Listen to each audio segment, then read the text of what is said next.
love, support, and encouragement. I don't take you guys for granted at all. And I thank you because you are here today. Thank you for tuning in. If you are new, my name is Judith, and on this channel, I share about my journey here in Canada, my experiences. I give immigration tips, career tips here and there, and anything that I feel might be beneficial to someone who is looking to Canada as their final destination. So if you feel like this is the kind of content that you can relate to, or if you feel like you have someone who might benefit from this, please share this video and share the link to this channel so that we can all learn and grow together. Otherwise, the purpose of this video today, guys, I want to break down the steps that one has to follow if they want to pursue the CPA in Canada. As you all know, or as some of you might know, accounting is a regulated profession here in Canada, and it's regulated by different provincial accounting bodies or regional accounting bodies. Like here in Ontario, where I'm based, we have CPA Ontario, we have CPA Alberta, we have CPA British Columbia, we have CPA Manitoba, and so on. So if you are educated in Canada, like you obtained your first degree in accounting here in Canada, then it's easy for you to join the CPA profession, because after you are done with your first accounting degree, you can enroll straight away and be able to pursue the professional education program. It has about 6 modules, and then you do one common final examination that determines whether you are going to join this prestigious profession or whether you need to rewrite, because they tell me it's a very difficult examination. So for me, I'm still on my journey to pursuing PCA. Maybe as I keep on with the video, you will learn like where am I on my journey and what am I doing right now. So stay tuned. Anyway, there are different categories to people that I'm going to address today, because I know that my audience is for people who are outside Canada. So I'm sharing this so that when you come to Canada and you want maybe to continue your work in the accounting profession, or you want to join the accounting profession, then you will know where to start from. So I'll start with people who are internationally trained professionals. So internationally trained professionals, these are people who are already accountants. You are already a qualified accountant, and maybe you are a member with one accounting body outside Canada. CPA Ontario, for example, it has a mutual recognition agreement with some of these accounting bodies. So it has a mutual recognition agreement with CPA Ireland. It has Mexico, and the US State of Board of Accountants. So you qualify for admission into the CPA if you belong to these that I just mentioned now. And then CPA Ontario, or even CPA Canada. Anyway, guys, in this video, I'm going to base my explanation with CPA Ontario because I have experience with CPA Ontario, but it's more or less the same across the board. Okay, so if you are a member of a reciprocal membership board, CPA Ontario also recognizes your qualifications, and you can easily get admitted into CPA Canada. For example, Australia, countries like New Zealand, England and Wales, Ireland, Scotland, Hong Kong, South Africa too, it's on the list. So if you are a chartered accountant from South Africa, you can gain admission into CPA Canada without doing any education or without taking any courses. The same with someone who's a qualified accountant from Zimbabwe and you are a member of the ICAZ. Again, you can gain admission into CPA Canada. It's a long process, it's a long procedure that you have to follow, but then with the right documents, and if you supply sufficient documents to back up your application, it might take time, but eventually you'll get your admission and you'll be able to come here to Canada and practice as an accountant. Of course, as a professional, you would want to take some courses just for your own professional development, like for example, taxation in Canada, because I mean, it's different from back home or wherever you are coming from. So you would need to immerse yourself in some of these courses so that you learn the Canadian way of doing accounting, if I can put it across like that. Anyway, enough for mutual recognition agreements and so on. Unfortunately, Canada used to have a mutual recognition agreement with the UK Accounting Board that I know most people in Zimbabwe are familiar with, and even people in South Africa, the ACA. But that mutual recognition agreement, it expired in April 2021. So right now, people are not sure. They said negotiations are going on to renew that. So we don't know when it's going to be renewed. So, but then if you are pursuing your ACA right now, go on and finish. Like if you have plans of coming to Canada, finish your ACA, and by the time you come to Canada, maybe if you want to join the CPA, who knows, maybe by that time they will have renewed the agreement again. Or if not, then when you join the CPA Canada, you will have an advanced standing. You might be required to take a few courses because they will evaluate whatever qualifications you have and then determine like what do you need to do, what modules do you need to take, do you need to take the common final examination, and then you'll be able to gain your membership into CPA Canada. So if you are someone like that, let's say you've completed already your ACA, or you are a member of an accounting body that is outside Canada, but they don't have reciprocal membership with CPA Ontario, they don't have a mutual recognition agreement. There are two ways that you can pursue your CPA here in Canada. They have what they call the challenge path. With the challenge path, you need to be someone who has a university degree, and you need to have 3 years experience in the accounting field. Or if you don't have a university degree, but you have 8 years of relevant experience in the accounting field, then you will be able to join the CPA Canada at an advanced standing. Because if you don't have a base in accounting, you have to take some prerequisites before you even start doing the CPA professional education program. But then if you have 3 years experience and you have already a university degree, then you don't need to do the prerequisites. So that's the challenge part. Like you are just going, you are joining the CPA and you are going right into doing the CPA professional education program, and you do the application online, but they require you also to complete 30 months of practical experience here in Canada. So you qualify sort of for an advanced standing into the CPA. But then if you are a member of an accounting board outside Canada and you don't have a degree, you have less than 8 years of experience, relevant experience in the accounting field, then for that you need to take the full CPA path, whereby you are going to do the prerequisites, you do the professional education program, and you require 30 months of practical experience, you write the common final examination, and then you'll be able to become a member. So it's almost like you are starting from scratch to pursue the CPA program.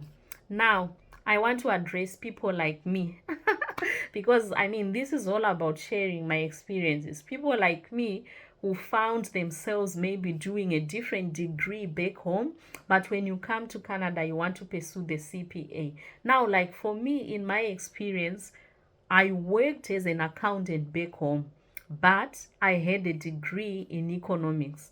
So my first degree is not accounting, it's a non-accounting degree. So if you want to pursue CPA here in Canada and you have that kind of background like mine, then what you need to do is you go on the CPA. I'll put links in the comment section. Like if you are in Ontario, you go on the website for CPA Ontario, you create a profile and you apply online that you want to pursue your CPA. After creating your profile, you go on to do a transcript assessment.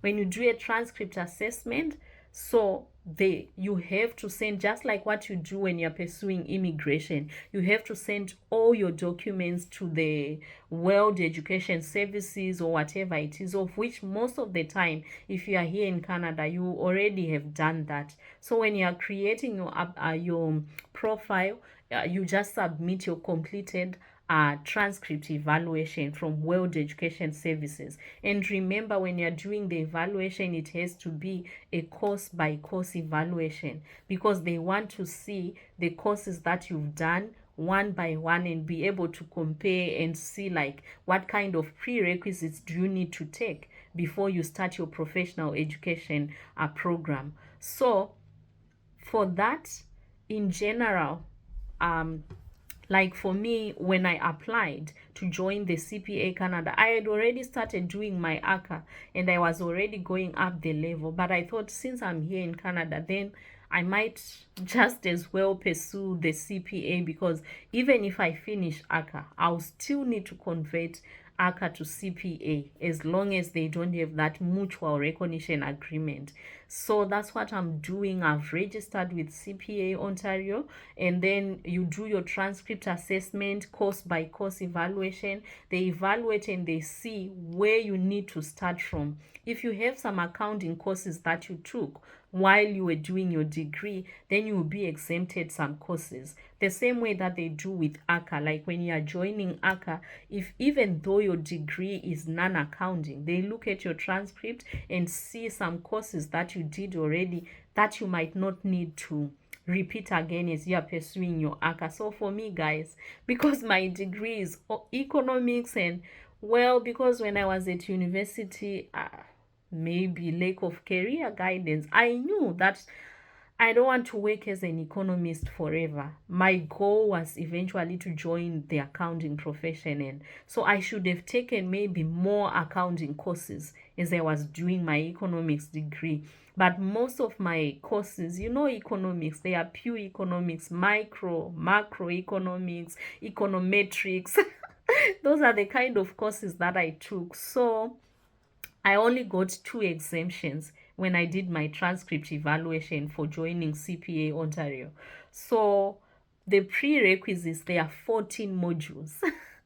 So of the 14, they exempted 2. That was statistics, I think, and economics. Otherwise, the rest I have to do. Well, right now, because I'm still doing the prerequisites, some of them, because I had already done them again with ACA. But the challenge that I had is I was not done with my ACA, so I could not again submit my transcript for ACA, because you can only give your transcript for ACA if you had completed and you actually have your ACA qualification. But I was still pursuing it. I was done the first level and I was now doing the other courses, the 9 courses that you do. So yeah, that's my situation, and I'm just using it to explain in case whoever might watch this video also have the same background like me. Anyway, so 2 exemptions that I got, so I have to do the other 12, and that's what I'm doing right now, one step at a time. So when you're done with the prerequisites, now you will register and enroll to do the professional education program, which has 6 modules. When you do the 6 modules, then you will take what they call the common final examination. This is what will determine whether you become a CPA or not. And they tell me it's a very tough examination. It goes on over 3 days. There's day 1, day 2, and day 3, guys, just doing an examination. Well, if you have a goal and if you have a vision and if you want something really bad, you pursue it anyway with everything that you have. So that's what you do. And then So if you are an internationally educated professional and you want to come here to Canada and pursue your CPA, that's what you do. If you have an accounting degree but you were educated outside Canada, the better, because I'm sure when you do your transcript assessment, you will get so many exemptions and you'll be able to start your CPA journey at an advanced level. One other way also is to come to Canada and do your first degree in accounting here, the better. Or come to Canada and do a diploma in accounting. Whenever you decide eventually to pursue the CPA, you get some sort of an advanced standing. It's different from someone who has a non-accounting degree. They were not educated here in Canada. It's almost like you're going back to school again to do a degree or something. Another way, like for some people, they find it better even to enroll, like let's say, because for me when I came, the challenge that I had is that we were on work permit, and that time Canada had not introduced the policy whereby if you're on work permit you could study. So that's why I was doing my ACA. I kept on doing my ACA with the hope that eventually when we get permanent residence I can be able to pursue my CPA. But then last year, no, it's not even last year, it's this year, when the policy changed and they said now people can study here in Canada without a study visa, even if you're on work permit. So that's when I started my journey to CPA, and that's what I'm pursuing right now. It's not easy when you are working to balance work, studies, family, and many other things. But like I said, if you want something and you really want it bad, because this is something that I've always wanted, and so I'm pursuing it with everything that I have, and I'm putting in all my effort. And maybe some of you might be wondering, so what is the cost? I also want to give a little bit of a breakdown about the cost that you are going to incur, so that if you are planning, you plan well, because planning always involves the cost, right? So yeah, I'm going to share like how much have I paid and how much do you pay until you attain your qualification. And for this, I'm using my experience. And if you are going to come in and join the CPA at an advanced standing still, you will have an idea, because I'm going to give a breakdown of everything. So to register, and when I created my profile and I registered with CPA Ontario the first time, I paid about $480 Canadian dollars. That's what I paid for the transcript assessment, and then at the registration also. I think the registration I paid 169.50. Anyway, in total for registration and the transcript assessment, I paid $649. Let's just say $650. And this includes the tax already. The amounts that I'm giving have already included the HST. You know, here in Canada, when they are charging, they don't put the tax. So whatever amounts I'm giving, I've already included the HST that you pay on top of the normal price or the normal charge for the fees. So for the prerequisites, you do 5 non-core courses, and then you do 9 core courses. So for the non-core, to buy the module online, you pay $300, and the exam will cost you $200. For the core courses, to buy the module online and do the classes online with CPA Ontario, you pay $500, and then the exam fee for the core courses is the same, is $200, and they have about four semesters in a year. So it means you have a chance to take your exams like 4 times a year. If you want to do 2 courses, if you want to take 3 courses, it's up to you. You just need to make sure that the days that you are going to do your exams, they don't coincide, like you end up having 2 exams on the same day, because otherwise, so you need to check your schedule ahead and make sure that you are taking the exams that you want to take, they are happening on different days. So that's it for the prerequisites. Then eventually, when you are done with the prerequisites, I'm not sure if you're going to pay again a registration fee for you to start the CPA professional education program. But then, like I said, the CPA PEP program, that's what I'm going to call it. The CPA PEP program, it has 6 modules. The first module you pay about $1,610 just to buy the module and to be able to get the study material. And the other 5 modules, they will cost you about 1,497 Canadian dollars right now. That's what they cost. So in total, to do the 6 modules and to buy them online and be able, so when you buy the modules, you'll be able sometimes to do class discussions, to attend online classes, so you meet your other colleagues who are also taking the same program. So in total, for the 6 modules towards the PEP program, you will pay about $9,096. But of course, this is not a once-off payment, so you buy the courses as you go. If you want to do one course, so you just buy one course. So it's not like you are expected to pay 9,000. Even for me, I'm paying as I go. If I want to do 2 modules, I'm buying 2 modules, and that's what I'm doing. So it's manageable, especially if you are working and if it's a goal that you want to pursue. Then for the exams, for the 6 modules for the PEP program, they are $450 each exam. So that gives a total of about 2,700 Canadian dollars. Then the common final examination, if you pay for the 3 days, that's $1,700 for you to sit for the common final examination. So in general, the total for the modules that you do during the PEP program, I calculated, guys, for you, it's about $11,000.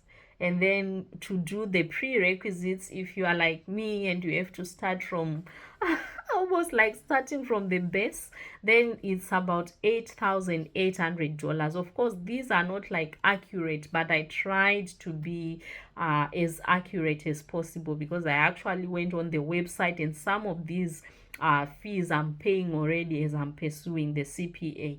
So at the end of the day, I calculated that to pursue the CPA program, like if the fees don't change right now, you need about $20,500 to $21,000 for you to be able to do the prerequisites if you are starting from zero like me. So this is what I'm expecting to pay, like for me to be able to attain the certification. But of course, like I said, people have different backgrounds, so it depends on where you are coming from, what you have. That will determine where you are going to start from in your journey, and that will also determine how much you are going to pay at the end of the day. But if you have a background like mine, then this is what I'm expecting to pay, because I only got 2 exemptions. So I'm doing 12 prerequisites, then I'll do the 6 modules and the final examination. Yeah, so that's it. And another way, if you are here in Canada, like for me right now, I'm also looking into whether I can do some of these courses and some of these prerequisites with a post-secondary institution, because CPA Ontario, or I can say CPA Canada, they have like post-secondary institutions that have programs that cover all these courses. Like for example, if you do a master's in accounting with a university here in Canada, and that university, the program is recognized by CPA Canada. So once you are done with your master's in accounting, which can be 1 year or 2 years, then straight away you'll be able to write your common final examination. So there are 2 ways of pursuing the CPA. Either you enroll with a college or a university that is recognized by CPA Canada, and you pursue your modules and you meet the requirements for you to take the final examination. Or you can enroll with the provincial body. Like for me, I've enrolled with CPA Ontario, and that's the pathway I'm using to obtain my CPA. But if along the way I decide to enroll with a post-secondary institution, that's possible again. You go and you enroll. I can decide to do a master's in accounting with a post-secondary institution, and then once I'm done with my master's, they'll do an assessment, and then I'll be able straight away maybe to do the common final examination. But right now, I'm just buying the modules one at a time online, because remember guys, we don't have our permanent residence yet, so to enroll with a college or university, it's expensive because I have to pay a lump sum at once. But with this way, when I'm buying the modules one at a time, so I buy as I afford, and I'm doing it one step at a time. So I think I've tried to cover everything about the CPA. So if you are in Africa or wherever you are and CPA is your career goal, you can enroll already and start doing maybe a master's in accounting, because like I said, if you have a background in accounting, when you join the CPA, when you enroll to pursue the CPA, you get an advanced standing. You don't need to start from scratch. And remember, guys, anyone can do the CPA, whether you have a Bachelor of Arts or Bachelor of English, or but if you want to join the CPA and you have a university degree, so you just do the same process that I did. You submit your degree, you submit your transcript, they assess it, and they tell you where you need to start from. So guys, that's it about the CPA. Wow, this was such a long video, but well, I thought I should share, because sometimes this information, like for me, I had to research, ask people here who've done the CPA for me to know like which way should I take and what can I do so that I can start pursuing my goals. So thank you guys for benefit from this video.